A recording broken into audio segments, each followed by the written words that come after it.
to Brewing Brilliance, a podcast where we talk to academics from across the university who are involved with the Healthy Ageing and Chronic Conditions Research Institute.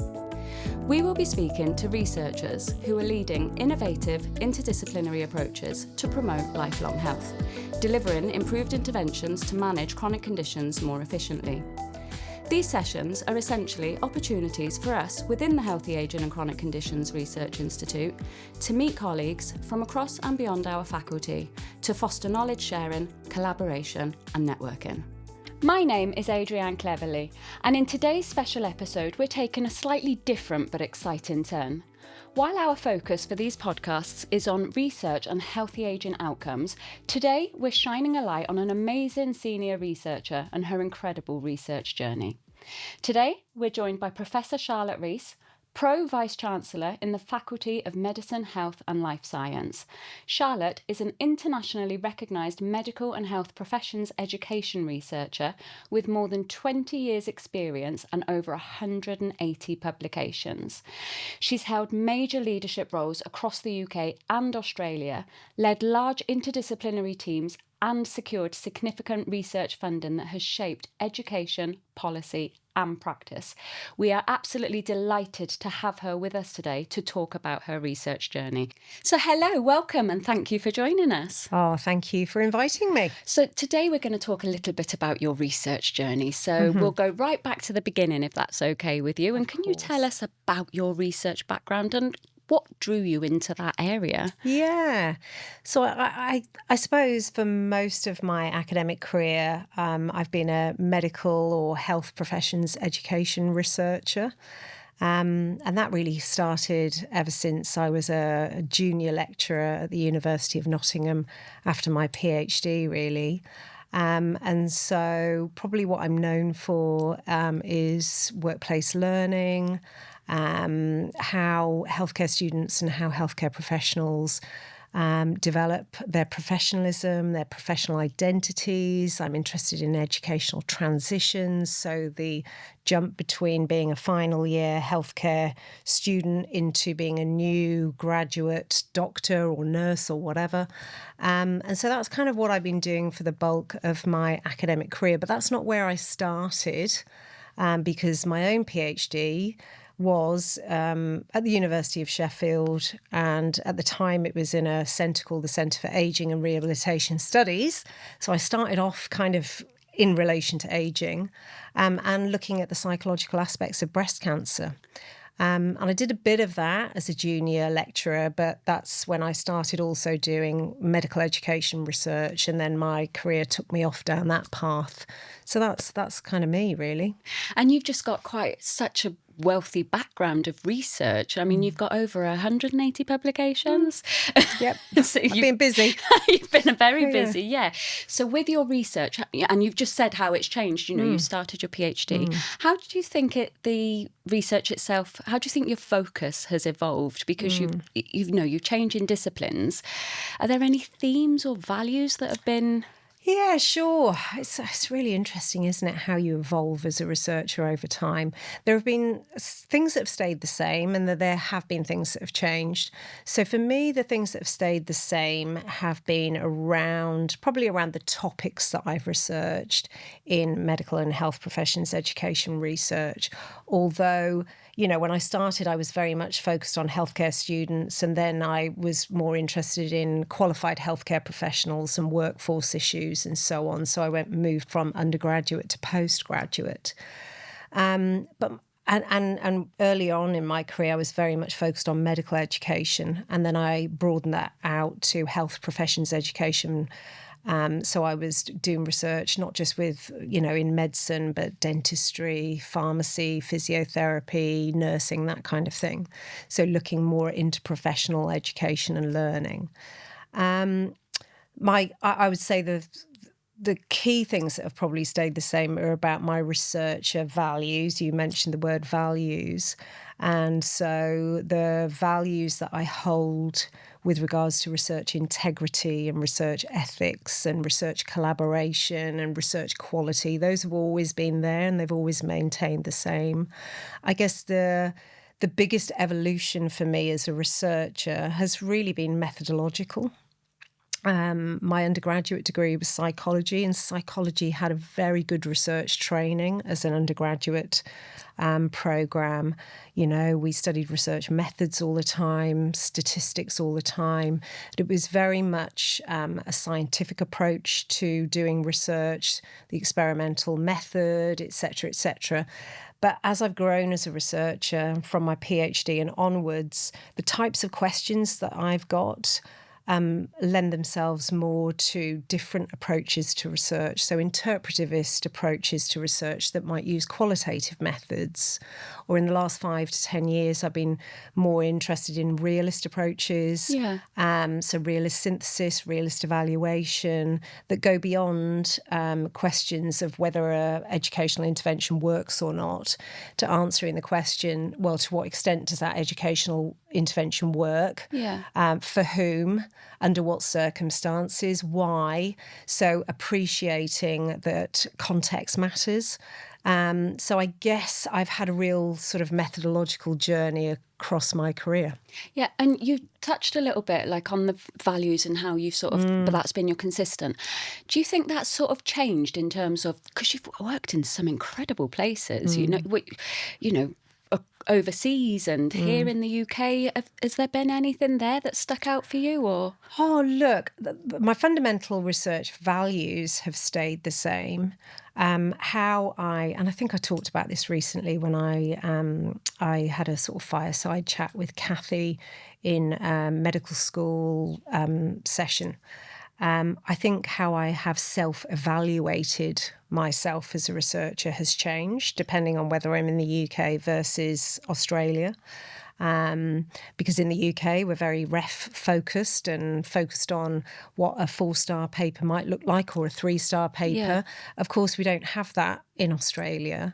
They did have an equivalent to the Research Excellence Framework, which was called the ERA, which is Excellence in Research in Australia, but that got canned several years ago. And in Australia, you know, we self-assessed via metrics.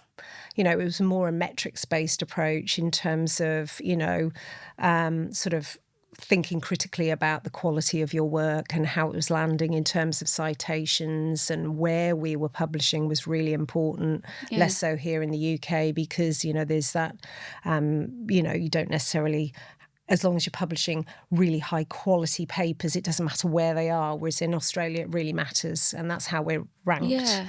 You know, and how we're judged. We're expected to publish in the best journals, in decile 1 journals or quartile 1 journals.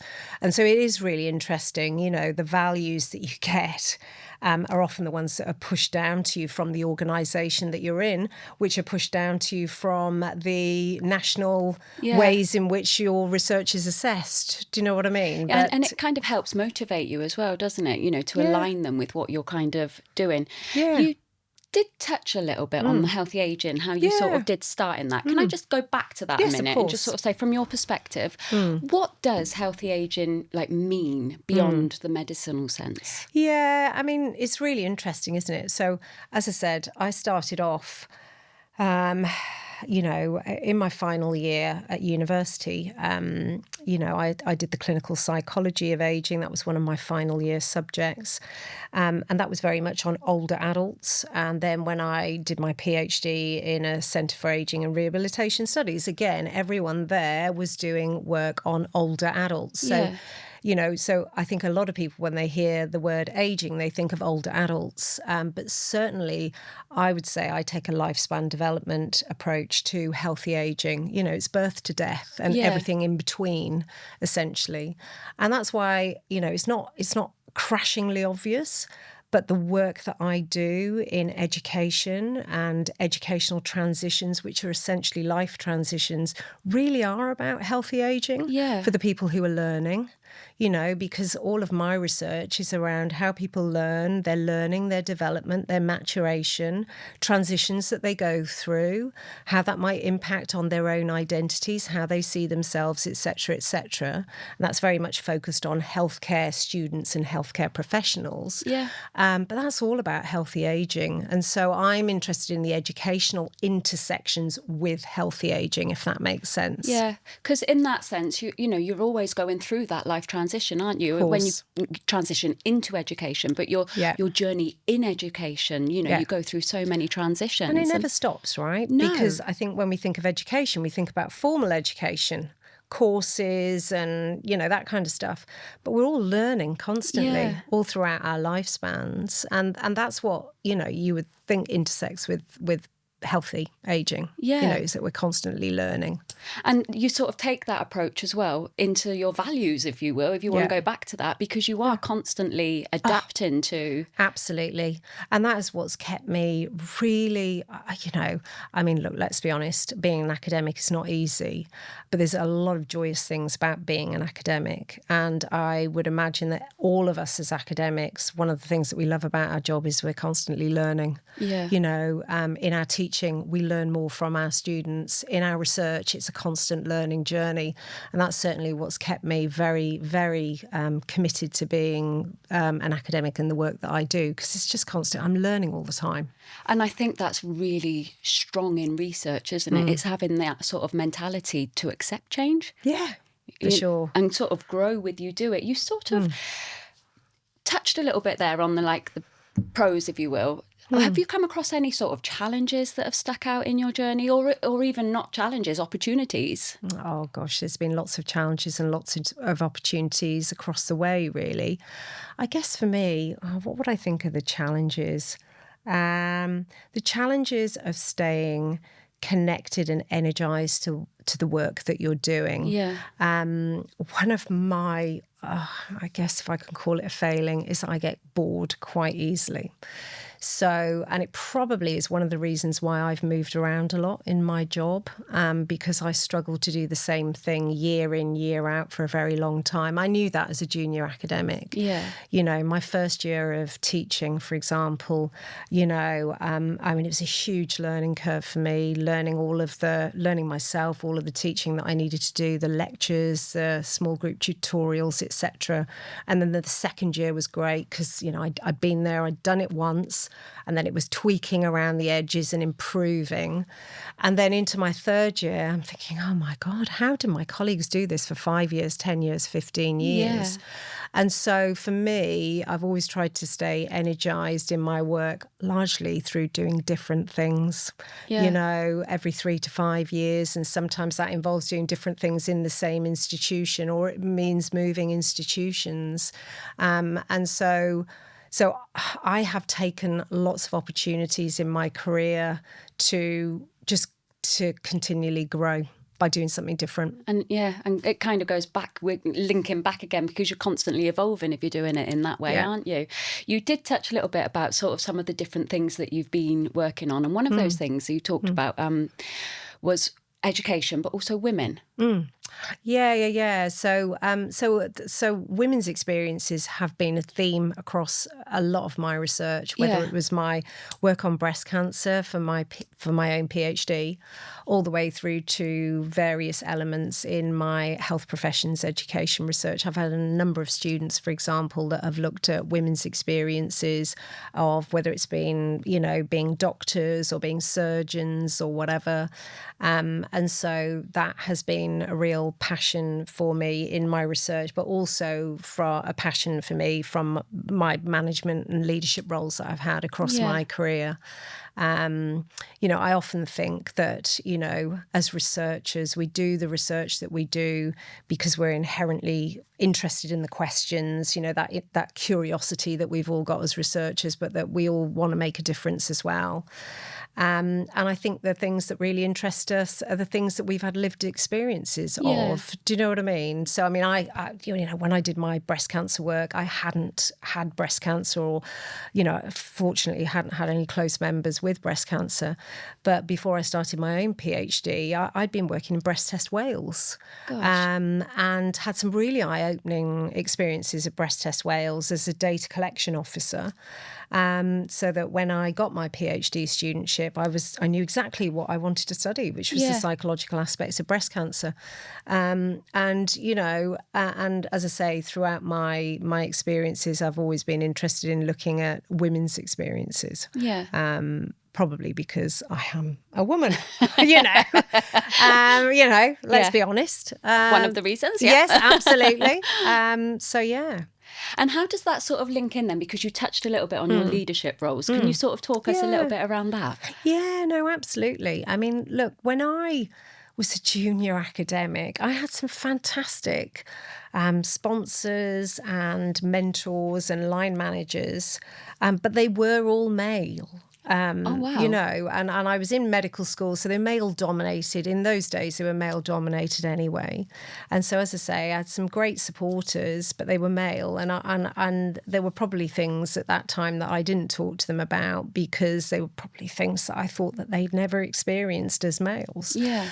And so even as a junior academic, and when I was sort of rising up the academic greasy pole, as it were, I always felt committed to supporting, supporting a lot of people, not just females, but particularly it was generally women that sought me out for mentoring opportunities or for sponsorship or coaching or whatever. And so I had always kind of embraced that.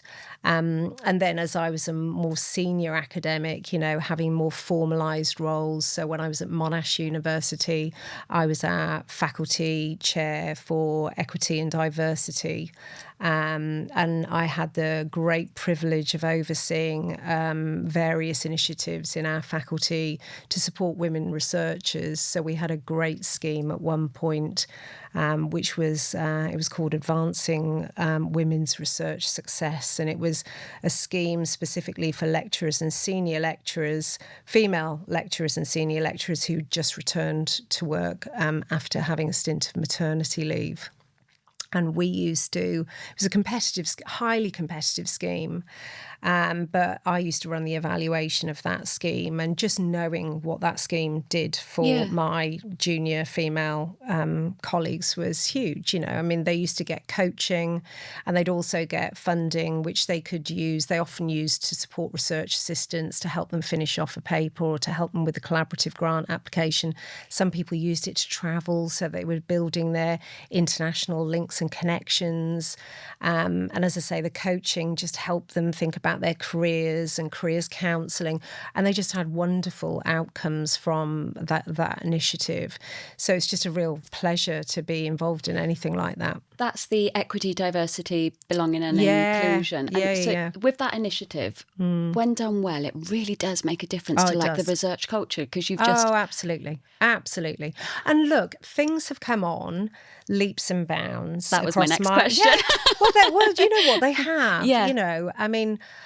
Look, there's still a long way to go. Yeah. I think there is way more understanding and appreciation and taking account of things like achievement relative to opportunity, and that's not just for women, it's for anyone who has protected characteristics. There's way more of that these days than there was when I was a junior academic, and I think that's great. But I still think we've got a long way to go. Thinking along the lines of, for women, there's still gender discrimination. There's still people that will be, experiencing sexual harassment, and just all the unconscious bias stuff, right? It still does exist. Yeah. So as a woman, thinking... agonising over, ensuring that your assertiveness is not coming across as aggressive, or, ensuring that you've got a voice. And sometimes you're speaking, but is anyone actually listening to you?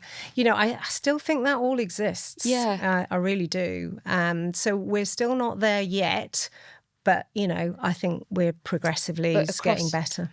Sorry, I interrupted you there. No, but across your journey, I bet that's just sort of changed so much from, like you said, when you started as a junior. Oh, it has. I mean, when I was a junior academic, back in the day, when I was at the University of Nottingham, my goodness, I had student evaluation of teaching.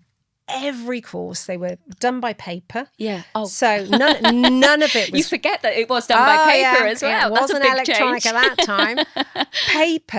paper and feedback. Oh my goodness, none of it redacted. So most universities these days, if they stick with course evaluation, they do redact the dodgy stuff. Oh, I'd get it all. You know, you get the good stuff, you'd get the constructive developmental feedback, but you'd also get the hugely inappropriate feedback as well. You know, and if I could go back and be a bit bolder, you know, which I did nothing with, I'd sort of accepted it and thought, oh, that's inappropriate, blah, blah, blah. And I'd take out the good stuff. But, you know, you had to have a sort of rhino skin of, you know, to not let that kind of get to you or affect you. And so things have improved now, because if people do get feedback, they typically have the dodgy stuff redacted so an academic will never see it. But also you can focus on the important bits out of that as well. Absolutely, rather than get bogged down with, you know, inappropriate comments, you know? But I'm sure people still get a bit of that. I mean, in my day, you didn't have the rate your lecturer online publicly scenario. So in some respects, social media might have made things a little bit worse. I don't know. Time will tell, I guess. I think it will, yeah. Sorry to take you back again, but you were talking about mentoring and stuff like that as well, and coaching and things. Have you got any sort of experiences, either when you've been a mentor or a coach, or had a mentor or a coach, that you think has helped shape some of your journey? Totally. I mean, look, it's really interesting because, as I say, I had really great mentoring, sponsorship, line management, the whole works when I was a junior academic, but it was always from males. And that was not because there wasn't many females, right? But what has been most powerful for me as a mentee has actually, when I became a full professor, and I was in my mid-30s, and from that point on, I actually, in every job that I had other female professors, some of whom were more senior than myself, others who were peers, that have given me great mentoring. And that's the funny thing, right? Because when you're sort of escalating up, you know, the academic levels, lecturer to senior lecturer to associate professor to professor, there's a kind of natural sort of progression, and everyone kind of roughly knows what you've got to do to get to the next level. Then you become a professor, and I suppose everyone's lived experiences of becoming a professor are different. But, you know, certainly when I became a full professor, I was like, yay, great, I've become a full professor. And then I was like, oh my God, what am I going to do for the next 20 plus years in my academic career? You know, and that is what those women have helped me with. They've helped me better understand who I am, what my values are, what I'm really good at, what I need to work on, and where I am headed as a professor in terms of, you know, management and leadership, because there's lots of management and leadership roles as a professor that you can take, but there's no natural order of things, you know? And unless you know where to look, you can't... Absolutely. You know, and so all of the sort of management and leadership roles that I've taken, sometimes they've been exploratory, you know, oh, is this one right for me? Or is that one right for me? Or I could do that. And particularly if you're a fairly balanced academic, which I always pretty much have been. I've, you know, research and teaching, you know, so there's been no natural obvious pathway, and it's those female mentors that have really helped me navigate that. Do you so think that's great. They've been sort of critical then to helping you push for that female side of your... Yes, absolutely, absolutely. If you were to sort of step back and think about your career journey, and you were imagine you're speaking to an ECR, what one piece of advice do you think would be, or is that put you on the spot? Because that's oh look, it's getting it down to one piece of advice. I mean, I could give you a few. I mean, I think if I went back in time and, you know, what would I say to my ECR self? What I would say to my ECR self? Yeah, that's a good one. We'll go with that. Would be stop worrying so much about what people think of you. Really? In all honesty. Yeah. And that's the thing, you see, as an academic, you put yourself out there and your work out there for continuous scrutiny, whether it's your teaching, whether it's your research, and if you've got management and leadership roles, whether it's a management and leadership roles. And you take on the good stuff and the not so good stuff.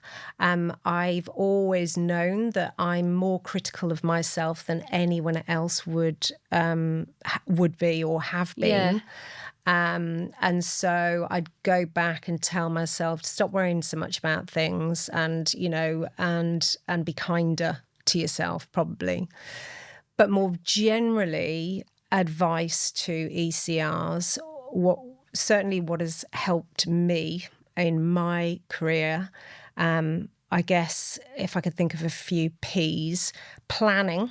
Yeah. I've always had a plan, but I've always been adaptable and flexible. So if my plan wasn't working, I'd adapt another plan. Yeah. But always kind of having a bit of a plan in your head about where you're going. Being principled in what you do. My values are really, really important to me, and I have red lines around those values, and I don't cross them, irrespective.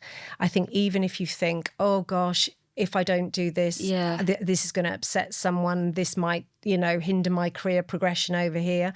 I've never crossed my lines, and I'm kind of proud of that. And so sticking with, your principles. And the third bit would be the people bit, actually. Yeah. It should be joyous working with people. And we've all had experiences, and it could be research projects or it could be teaching related projects or whatever, that has been an absolute joy, even if the work itself has been challenging, because of the people that you're working with. Yeah. So finding your crew, your tribe, people that you love working with. And and if you work on a new project and there's a few new collaborators and you think, I'm not sure about this person, I don't think I want to work with them again, don't work with them again. Finish the project, but don't work with them on another project. It's fine. Yeah. But the other side of the people bit is when you escalate sort of up the greasy pole, bring others people up with you. So spend as much time, as on yourself as you do on your junior colleagues, and you bring them up with you. So those would be the things: planning, principles, and people. I love that, because the thing is, as well, is you touched on it ever so slightly, but whatever job you do, you will work with people. Yeah. Whether they're your patients, your pupils, your peers. Yeah. You will always have that, won't you? So that's a really valuable insight there. Mm. You mentioned a little bit earlier about balancing. How have you found that, or what have you learned from balancing, especially with ambition or being bored? Yeah. Sorry, throw your own words at you. No, absolutely. The balance, it's really, really hard. I have to say, this is where I need to give a big shout out to my husband, who is amazing. I married a man who prioritises my work and my career over his own, which means that at home we do things equally. I do not do the lion's share of household work and parenting work and all the rest of it, and I know I'm very privileged in that respect. So the balance has been easier for me to achieve.